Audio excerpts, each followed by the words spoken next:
The forest was dark, the trees were tall and old. George was bored. He was on a camping trip with his family. His sister Jo was reading a book. His parents were setting up the tent. George kicked at a pine cone.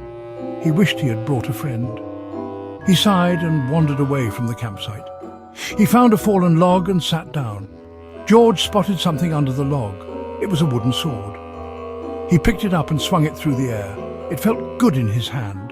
He started running through the trees, pretending to fight dragons. Suddenly, the ground gave way beneath him. George tumbled through the darkness. He landed with a thud on cold, hard ground. George sat up and looked around. He was in a cave. Strange plants glowed softly, casting an eerie light.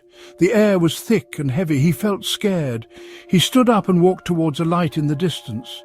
The light grew brighter as he got closer. He emerged from the cave into a forest unlike any he had ever seen. The trees were enormous, their leaves shimmering with an otherworldly glow.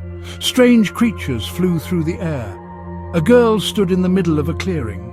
She had short, spiky hair and wore leather armor. She held a real sword in her hand. She looked at George with curiosity. "Who are you?" she asked. "And how did you get here?" "I'm George," he said. "I fell down a hole." The girl smiled. "I'm Pip. This is the Whispering Woods. It's a dangerous place." George looked around nervously. He believed her. Pip and George became friends. Pip taught George how to use his wooden sword. They practiced fighting every day. They went on many adventures together. They fought giant spiders and outwitted mischievous fairies. George had never felt so alive. One day Pip told George they needed to find the Waystone. "It's the only way out of the Whispering Woods," she said. George felt a pang of sadness. He would miss Pip and this strange, wonderful world, but he knew he couldn't stay here forever. They found the Waystone on top of a tall mountain, but a monstrous creature guarded it. It was huge and scaly, with sharp teeth and claws. It roared with a deafening sound. George was terrified.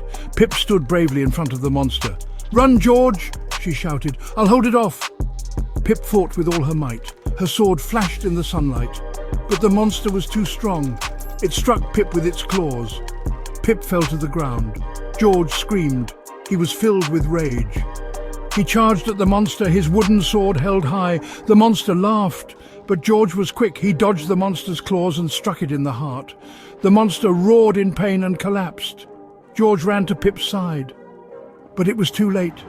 She was gone. George wept. He gently picked up Pip's sword and placed it beside her. He built a small cairn of stones to mark her grave. Then he turned and walked towards the Waystone. He would never forget Pip